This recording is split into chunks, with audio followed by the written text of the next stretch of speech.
ಮತ್ತು ಇಲ್ಲಿ ನೋಡ್ಬೋದು ಫ್ರೆಂಡ್ಸ್, ಏತಕ್ಕೆ ನಮ್ಮ ವೋಟರ್ ಕಾರ್ಡ್ ಡಿಲೀಟ್ ಆಗಿದೆ ಎನ್ನುವುದರ ಮಾಹಿತಿ ಬರುತ್ತೆ. ನೋಡ್ಬೋದು ಫ್ರೆಂಡ್ಸ್, ಇಲ್ಲಿ ಪರ್ಮನೆಂಟ್ಲಿ ಶಿಫ್ಟೆಡ್ ಮತ್ತು ಆಲ್ರೆಡಿ ಎನ್ರೋಲ್ಡ್ ಮತ್ತು ಇಲ್ಲಿ ಡೆತ್ ಈ ಥರ ಆಪ್ಷನ್ಸ್ಗಳು ಬರುತ್ತೆ. ನೋಡ್ಬೋದು ಫ್ರೆಂಡ್ಸ್, ಇಲ್ಲಿ ಪರ್ಮನೆಂಟ್ಲಿ ಶಿಫ್ಟೆಡ್ ಅಂದರೆ ಫ್ರೆಂಡ್ಸ್ ನೋಡ್ಬೋದು ನಾವು ಮೊದಲನೇದಾಗಿ ceo.karnataka.gov.in ಈ ವೆಬ್ಸೈಟ್ಗೆ ಬರಬೇಕಾಗುತ್ತೆ. ಈ ವೆಬ್ಸೈಟ್ನ ಲಿಂಕನ್ನು ನಾನು ವಿಡಿಯೋದ ಕೆಳಗಡೆ ಡಿಸ್ಕ್ರಿಪ್ಷನಲ್ಲಿ ಕೊಟ್ಟಿರುತ್ತೇನೆ. ನೀವು ನೇರವಾಗಿ ಆ ಲಿಂಕನ್ನು ಸೆಲೆಕ್ಟ್ ಮಾಡಿ ಈ ವೆಬ್ಸೈಟ್ಗೆ ಬರ್ಬೋದು. ಫ್ರೆಂಡ್ಸ್ ಬನ್ನಿ, ನಾವಿವಾಗ ಈ ವೆಬ್ಸೈಟನ್ನು ಓಪನ್ ಮಾಡೋಣ. ಓಪನ್ ಮಾಡಿದ ಮೇಲೆ ನೋಡ್ಬೋದು ಫ್ರೆಂಡ್ಸ್, ಇಲ್ಲಿ ಮುಖ್ಯ ಚುನಾವಣಾಧಿಕಾರಿ ಕರ್ನಾಟಕ ಈ ವೆಬ್ಸೈಟ್ನ ಡೀಟೇಲ್ಸ್ ಓಪನ್ ಆಯಿತು. ಅದೇ ಥರ ನೋಡ್ಬೋದು ಫ್ರೆಂಡ್ಸ್, ಇಲ್ಲಿ ಈ ವೆಬ್ಸೈಟನ್ನು ನಾವು ಮೊದಲನೇದಾಗಿ ಡೆಸ್ಕ್ಟಾಪ್ ಸೈಟ್ಗೆ ತೆಗೆದುಕೊಂಡು ಹೋಗಬೇಕಾಗುತ್ತೆ. ಅದೇ ಥರ ನೋಡ್ಬೋದು ಫ್ರೆಂಡ್ಸ್, ಇಲ್ಲಿ 3 ಡಾಟ್ಸ್ ಇದೆಯಲ್ಲ ಫ್ರೆಂಡ್ಸ್, ಅದನ್ನು ಸೆಲೆಕ್ಟ್ ಮಾಡಬೇಕಾಗುತ್ತೆ. ಸೆಲೆಕ್ಟ್ ಮಾಡಿದ ಮೇಲೆ ಇಲ್ಲಿ ಡೆಸ್ಕ್ಟಾಪ್ ಸೈಟ್ ಅಂತ ಇದೆಯಲ್ಲ ಫ್ರೆಂಡ್ಸ್, ಅದನ್ನು ಸೆಲೆಕ್ಟ್ ಮಾಡಬೇಕಾಗುತ್ತೆ. ಸೆಲೆಕ್ಟ್ ಮಾಡಿದ ಮೇಲೆ ನೋಡ್ಬೋದು ಫ್ರೆಂಡ್ಸ್, ಇಲ್ಲಿ ವೆಬ್ಸೈಟ್ನ ಡೀಟೇಲ್ಸ್ ಬರುತ್ತೆ. ಅದೇ ಥರ ನೋಡ್ಬೋದು ಫ್ರೆಂಡ್ಸ್, ಇಲ್ಲಿ ASDDO ಲಿಸ್ಟ್ ಅಂತ ಬರ್ತಾ ಇದೆ. ನೋಡ್ಬೋದು ಫ್ರೆಂಡ್ಸ್, ಇಲ್ಲಿ ನೋಡ್ಬೋದು ಫ್ರೆಂಡ್ಸ್, ಇಲ್ಲಿ ASDDO ಲಿಸ್ಟ್ ಅಂತ ಇಲ್ಲಿ ಮೂವ್ ಆಗ್ತಾ ಇದೆಯಲ್ಲ ಫ್ರೆಂಡ್ಸ್, ಇದನ್ನು ಸೆಲೆಕ್ಟ್ ಮಾಡಬೇಕಾಗುತ್ತೆ. ಸೆಲೆಕ್ಟ್ ಮಾಡಿದ ಮೇಲೆ ನೋಡ್ಬೋದು ಫ್ರೆಂಡ್ಸ್, ಇಲ್ಲಿ ನಿಮ್ಮ ಜಿಲ್ಲಾವಾರು ಲಿಸ್ಟ್ ದೊರೆಯುತ್ತದೆ ಫ್ರೆಂಡ್ಸ್. ನೋಡ್ಬೋದು ಇಲ್ಲಿ ASDDO absent, shifted, dead, duplicate and others electorals in SIR 2026 ಈ ಥರ ಆಪ್ಷನ್ಸ್ ಬರುತ್ತೆ. ASDDO ಲಿಸ್ಟ್ ಬರುತ್ತೆ. ಅದೇ ಥರ ನೋಡ್ಬೋದು ಫ್ರೆಂಡ್ಸ್, ಇಲ್ಲಿ ನಮ್ಮ ರಾಜ್ಯದಲ್ಲಿ ಎಷ್ಟು ಜಿಲ್ಲೆಗಳಿವೆ ಎಲ್ಲ ಜಿಲ್ಲೆಗಳ ಹೆಸರು ಇಲ್ಲಿ ಬರುತ್ತೆ. ಅದೇ ಥರ ನೋಡ್ಬೋದು ಫ್ರೆಂಡ್ಸ್, ಇಲ್ಲಿ ನಿಮ್ಮ ಜಿಲ್ಲೆ ಯಾವುದು ಎಂಬುದನ್ನು ನೋಡಿಕೊಂಡು ಇಲ್ಲಿ ಮುಂದೆ link to as ASDDO list ಅಂತಿದೆಯಲ್ಲ ಅದನ್ನು ಸೆಲೆಕ್ಟ್ ಮಾಡಬೇಕಾಗುತ್ತೆ. ಅದೇ ಥರ ಬನ್ನಿ ಫ್ರೆಂಡ್ಸ್, ನಾನು ಇವಾಗ ನಮ್ಮ ಡಿಸ್ಟಿಕ್ ಯಾದಗಿರಿ ಇರೋದ್ರಿಂದ ಯಾದಗಿರಿಯನ್ನು ನೋಡಿಕೊಂಡು ಇಲ್ಲಿ ಮುಂದೆ ಕ್ಲಿಕ್ ಹಿಯರ್ ಟು ವಿಸಿಟ್ ಅಂತಿದೆಯಲ್ಲ ಫ್ರೆಂಡ್ಸ್, ಅದನ್ನು ಸೆಲೆಕ್ಟ್ ಮಾಡಬೇಕಾಗುತ್ತೆ.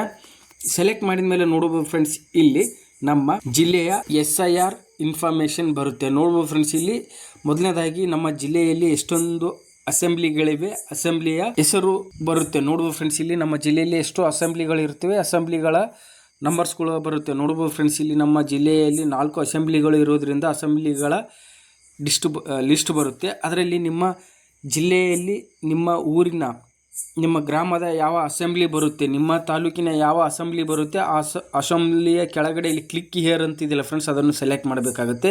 ಅದೇ ಥರ ನೋಡ್ಬೋದು ಫ್ರೆಂಡ್ಸ್, ಇಲ್ಲಿ ನಮ್ಮ ಅಸೆಂಬ್ಲಿ ಶಾಪೂರು ಇರೋದ್ರಿಂದ ಅದ್ರ ತಾಲೂಕಿನ ಕೆಳಗಡೆ ಕ್ಲಿಕ್ ಹಿಯರ್ ಅಂತಿದೆಯಲ್ಲ ಫ್ರೆಂಡ್ಸ್, ಅದನ್ನು ಸೆಲೆಕ್ಟ್ ಮಾಡಬೇಕಾಗುತ್ತೆ. ಸೆಲೆಕ್ಟ್ ಮಾಡಿದ ಮೇಲೆ ನೋಡ್ಬೋದು ಫ್ರೆಂಡ್ಸ್, ಇಲ್ಲಿ ಇದನ್ನು ಓಕೆ ಕೊಡಬೇಕಾಗುತ್ತೆ. ಓಕೆ ಕೊಟ್ಟ ಮೇಲೆ ನೋಡ್ಬೋದು ಫ್ರೆಂಡ್ಸ್, ಈಗ ನಮ್ಮ ಅಸೆಂಬ್ಲಿಯ ಬೂತ್ ವೈಸ್ ಲಿಸ್ಟ್ ಓಪನ್ ಆಗುತ್ತೆ. ನೋಡ್ಬೋದು ಫ್ರೆಂಡ್ಸ್, ಇಲ್ಲಿ ನಮ್ಮ ಅಸೆಂಬ್ಲಿಯಲ್ಲಿ ಎಷ್ಟು ಬೂತ್ಗಳಿವೆ, ಬೂತ್ ವೈಸ್ಗಳ ಲಿಸ್ಟ್ ಓಪನ್ ಆಗುತ್ತೆ. ನೋಡ್ಬೋದು ಫ್ರೆಂಡ್ಸ್, ಇಲ್ಲಿ SN 37 ನೋಡ್ಬೋದು ಫ್ರೆಂಡ್ಸ್, ಇಲ್ಲಿ 37 ಅಂದರೆ ನಮ್ಮ ಅಸೆಂಬ್ಲಿ ಬರುತ್ತೆ. ಅದೇ ಥರ ಇಲ್ಲಿ ಬೂತ್ ಅಂದರೆ ಬೂತ್ನ ಸೀರಿಯಲ್ ನಂಬರ್ ಬರುತ್ತೆ. ನೋಡ್ಬೋದು ಫ್ರೆಂಡ್ಸ್, ಇಲ್ಲಿ 215, 207 ಮತ್ತು 1 ಮತ್ತು 3 ಈ ಥರ ಅಸೆಂಬ್ಲಿಯಲ್ಲಿ ನಿಮ್ಮ ಬೂತ್ ಎಷ್ಟು ಸೀರಿಯಲ್ ನಂಬರ್ ಇದೆ ಆ ಸೀರಿಯಲ್ ನಂಬರನ್ನು ನೋಡಿಕೊಳ್ಳಬೇಕಾಗುತ್ತೆ. ಅದೇ ಥರ ನೋಡುವ ಫ್ರೆಂಡ್ಸ್, ಇಲ್ಲಿ ನಿಮ್ಮ ಅಸೆಂಬ್ಲಿಯಲ್ಲಿ ಎಷ್ಟನೇ ಸೀರಿಯಲ್ ನಂಬರ್ ನಿಮ್ಮ ಸೀರಿಯಲ್ ನಂಬರ್ ಬರುತ್ತೆ ಮತ್ತು ನಿಮ್ಮ ಅಸೆಂಬ್ಲಿಯ ಸೀರಿಯಲ್ ನಂಬರ್ ಮುಂದೆ ನಿಮ್ಮ ಬೂತ್ನ ಸೀರಿಯಲ್ ನಂಬರ್ ಬರುತ್ತಲ್ಲ, ಆ ಸೀರಿಯಲ್ ನಂಬರನ್ನು ನೋಡಿಕೊಂಡು ನಿಮ್ಮ ಬೂತ್ನ ಸೀರಿಯಲ್ ನಂಬರ್ ನೋಡಿಕೊಂಡು ಅದನ್ನು ಓಪನ್ ಕೊಡಬೇಕಾಗುತ್ತೆ. ನೋಡುವ ಫ್ರೆಂಡ್ಸ್, ಇಲ್ಲಿ ನಮ್ಮ ಬೂತ್ನ ಸೀರಿಯಲ್ ನಂಬರ್, ನನ್ನ ಬೂತ್ನ ಸೀರಿಯಲ್ ನಂಬರ್ 42 ಇರೋದ್ರಿಂದ 42 ಅನ್ನು ಸೆಲೆಕ್ಟ್ ಮಾಡಬೇಕಾಗುತ್ತೆ. ನೋಡುವ ಫ್ರೆಂಡ್ಸ್, ಇದನ್ನು ಡಬಲ್ ಕ್ಲಿಕ್ ಕೊಡಬೇಕಾಗುತ್ತೆ. ನೋಡ್ಬೋದು, ಇಲ್ಲಿ ನಿಮ್ಮ ಬೂತ್ ಯಾವುದನ್ನು ನೋಡಿಕೊಂಡು ಆ ಬೂತ್ ಅನ್ನು ಓಪನ್ ಮಾಡಿಕೊಳ್ಳಬೇಕಾಗುತ್ತೆ. ಫ್ರೆಂಡ್ಸ್ ನೋಡ್ಬೋದು, ಇಲ್ಲಿ ವ್ಯೂ ಎನಿಮರೇಷನ್ ಫಾರ್ಮ್ ಡೀಟೇಲ್ಸ್ ಅಂತ ಬರ್ತಾ ಇದೆ. ಅದೇ ಥರ ನೋಡುವ ಫ್ರೆಂಡ್ಸ್, ಇಲ್ಲಿ ಅಸೆಂಬ್ಲಿ ಕಾನ್ಸ್ಟಿಟ್ಯೂಷನ್ ನಂಬರ್ ಬರುತ್ತೆ, ಪಾರ್ಟ್ ನಂಬರ್ ಬರುತ್ತೆ ಮತ್ತು ಪಾರ್ಟ್ನ ಡೀಟೇಲ್ಸ್ ಬರುತ್ತೆ. ನೋಡ್ಬೋದು ಫ್ರೆಂಡ್ಸ್, ಇಲ್ಲಿ ಪೂಲಿಂಗ್ ಬೂತ್ನ ಡೀಟೇಲ್ಸ್ ಬರುತ್ತೆ. ಅದೇ ಥರ ನೋಡ್ಬೋದು ಫ್ರೆಂಡ್ಸ್, ಇಲ್ಲಿ ನಮ್ಮ ವೋಟರ್ ಕಾರ್ಡ್ನ ಸೀರಿಯಲ್ ನಂಬರ್ ಬರುತ್ತೆ, ಎಪಿಕ್ ನಂಬರ್ ಬರುತ್ತೆ ಮತ್ತು ಹೆಸರು ಬರುತ್ತೆ ಮತ್ತು ರಿಲೇಟಿವ್ ಡೀಟೇಲ್ಸ್ ಬರುತ್ತೆ. ಅದೇ ಥರ ಡೇಟ್ ಆಫ್ ಏಜ್ ಬರುತ್ತೆ ಮತ್ತು ಇಲ್ಲಿ ನೋಡ್ಬೋದು ಫ್ರೆಂಡ್ಸ್, ಏತಕ್ಕೆ ನಮ್ಮ ವೋಟರ್ ಕಾರ್ಡ್ ಡಿಲೀಟ್ ಆಗಿದೆ ಎನ್ನುವುದರ ಮಾಹಿತಿ ಬರುತ್ತೆ. ನೋಡ್ಬೋದು ಫ್ರೆಂಡ್ಸ್, ಇಲ್ಲಿ ಪರ್ಮನೆಂಟ್ಲಿ ಶಿಫ್ಟೆಡ್ ಮತ್ತು ಆಲ್ರೆಡಿ ಎನ್ರೋಲ್ಡ್ ಮತ್ತು ಇಲ್ಲಿ ಡೆತ್ ಈ ಥರ ಆಪ್ಷನ್ಸ್ಗಳು ಬರುತ್ತೆ. ನೋಡ್ಬೋದು ಫ್ರೆಂಡ್ಸ್, ಇಲ್ಲಿ ಪರ್ಮನೆಂಟ್ಲಿ ಶಿಫ್ಟೆಡ್ ಅಂದರೆ ಈ ಆಧಾರ್ ಕಾರ್ಡ್, ಈ ವೋಟರ್ ಕಾರ್ಡ್ ಶಿಫ್ಟೆಡ್ ಆಗಿದೆ ಅಂತ ಬರ್ತಾ ಇದೆ, ಬೇರೆ ಕಡೆ ಶಿಫ್ಟ್ ಆಗಿದ್ದಾರೆ ಅಂತ ಹೇಳ್ತಾ ಇದೆ. ಆಲ್ರೆಡಿ ಎನ್ರೋಲ್ಡ್ ಅಂದರೆ ಈ ವೋಟರ್ ಕಾರ್ಡ್ ಮುಖಾಂತರ ನಿಮ್ಮ SIR ಫಾರ್ಮ್ ಆಲ್ರೆಡಿ ಎನ್ರೋಲ್ಡ್ ಆಗಿದೆ ಅಂತ ಹೇಳ್ತಾ ಇದೆ. ಅಂದರೆ ನಿಮ್ಮ ಹತ್ರ 2 ವೋಟರ್ ಕಾರ್ಡ್ ಇದ್ದರೆ ಈ ವೋಟರ್ ಕಾರ್ಡ್ ನಂಬರ್ ಮುಖಾಂತರ ನಿಮ್ಮ ಎನ್ರೋಲ್ಡ್ ಆಗಿದೆ ಅಂತ ಬರ್ತಾ ಇದೆ.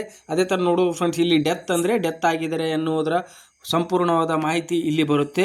ನೋಡುವ ಫ್ರೆಂಡ್ಸ್, ಇದೇ ರೀತಿಯಾಗಿ ನಿಮ್ಮ SIRನಲ್ಲಿ ನಿಮ್ಮ ವೋಟರ್ ಕಾರ್ಡ್ ಏತಕ್ಕೆ ಡಿಲೀಟ್ ಆಗಿದೆ ಎನ್ನುವುದರ ಸಂಪೂರ್ಣವಾದ ಮಾಹಿತಿ ಈ ರೀತಿಯಾಗಿ ನಿಮ್ಮ ಮೊಬೈಲ್ನಲ್ಲಿಯೇ ಚೆಕ್ ಮಾಡಿಕೊಳ್ಳಬಹುದು ಫ್ರೆಂಡ್ಸ್. ಓಕೆ ಫ್ರೆಂಡ್ಸ್, SIRನ ಬಗ್ಗೆ ಮತ್ತಷ್ಟು ಮಾಹಿತಿಯನ್ನು ಮುಂದಿನ ವಿಡಿಯೋದಲ್ಲಿ ತಿಳಿದುಕೊಳ್ಳೋಣ ಅಂತ ಹೇಳ್ತಾ, ನಿಮಗೆ ಈ ವಿಡಿಯೋ ಇಷ್ಟ ಆಗಿದರೆ ವಿಡಿಯೋನ ಲೈಕ್ ಮಾಡಿ, ಶೇರ್ ಮಾಡಿ ಮತ್ತು ನನ್ನ ಚಾನಲನ್ನು ಸಬ್ಸ್ಕ್ರೈಬ್ ಮಾಡ್ಕೊಳ್ಳಿ ಅಂತ ಹೇಳುತ್ತಾ ಧನ್ಯವಾದಗಳು ಫ್ರೆಂಡ್ಸ್.